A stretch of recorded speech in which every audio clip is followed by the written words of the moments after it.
Right, so I'm here with Nate. Nate, how old are you? 27.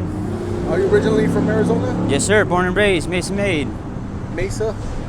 That- What's your current situation right now? You homeless? Yes, sir. And how long have you been homeless for? About a little over a year now, But I've been around the homeless community all my life. My mom's helped and fed them during the holidays, so I've known a lot of the older homeless people here.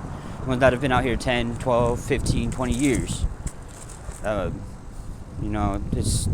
It's not easy, that's for damn sure. So you went from feeding the homeless to becoming homeless. Yeah. How did that happen? COVID. I was actually a CNC machinist making custom motorcycle rims and parts for SMT in Phoenix. Yeah. And COVID hit, took the company I was working for under and left me for dead, pretty much, as they would say. Yeah, when the COVID really got bad and started getting really bad, the pandemic checks helped, but it was only a crutch. It only did so much. And do you do any substances out here? Yes, I do. I do have my poisons, I guess you would say. Do you mess with the blues? Hit and miss. I use them for back pain. Yeah. I'm not like all these other, what I like to say, addicts. There's a difference between a drug addict and a drug fiend. Yeah. Fiends will do anything to the point they'll sell their own mom to get their next fix. Me, I actually have a hustle. I'll go out and do work. I'll do whatever. But I don't let the drugs control me. Okay.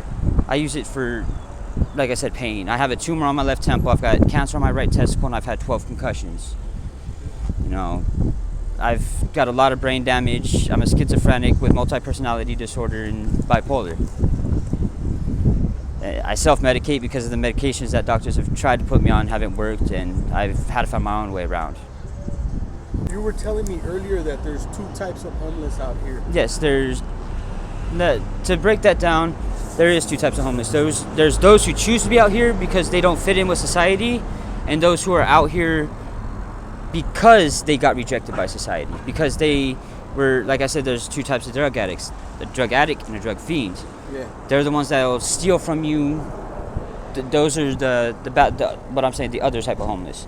They'll steal from the person that's right next to them. As homeless, will help each other build up. You're trying to work as a community to get each other back up on our feet and not try to hurt each other. What's the percentage of people out here that are on blues? That I can't really give you, but I can estimate. I'm going to say about 60 to 75%. Okay. Because I've noticed that there's a lot of young homeless. Yeah. And they seem to keep getting younger and younger. And that's by choice. That's because look at what society is doing. The music, the TV, just everything has an influence, and people are making it look like drugs are the issue when it's like I said, it's our government, it's the society that's pushing them to. Like rappers, they're making it seem like drugs are the best thing in the fucking world. So it's like a culture issue. Yes. Too. The new music, if you go back to like the 80s, 90s rap, Tupac, when music had a story and meaning behind it. Now if you look at music, they're just talking about sex, drugs, and making money. Exactly. That's it. What's the point of music they're at that? glorifying popping pills. Right? Exactly. Well, why? It's not. I've seen 12, 13-year-olds doing them. How much of an influence do you think that the music has on people? It's not just music. It's TV shows. It's all of media, I guess you would say. Yeah. And I at least 80%.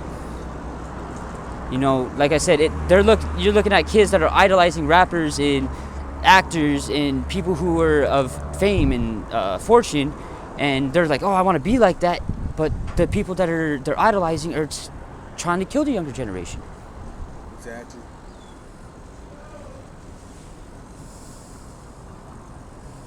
Why do you think it's like that? Why do you think are they trying to just destroy America, or what's going on? I really, honestly, I couldn't answer that because I don't know. Because as an older generation, you're supposed to help the next generation. Why hurt them and condemn them to a plague, which that's what these blues are, it's a plague. And glorify it just to kill them and cut them off. What good is it? You're supposed to help, not hurt. Exactly. Changing the subject a little bit, we're here on Main and Alma School. How dangerous is it out here? Honestly, people get robbed every day, but it's not as bad as everybody makes it. It really isn't. You know, I've been out here, like I said, about a year and a half, and I think I've been held at gunpoint once, and that was while I was working at a Circle K. You know, I haven't had to get into any like fights, physical fights or anything. You know, people are just people. Sometimes they get stupid.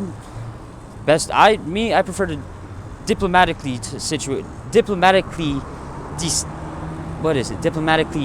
de-escalate the situation. Yeah. I'd rather use words to talk the shit down than to have to lay my hands on you.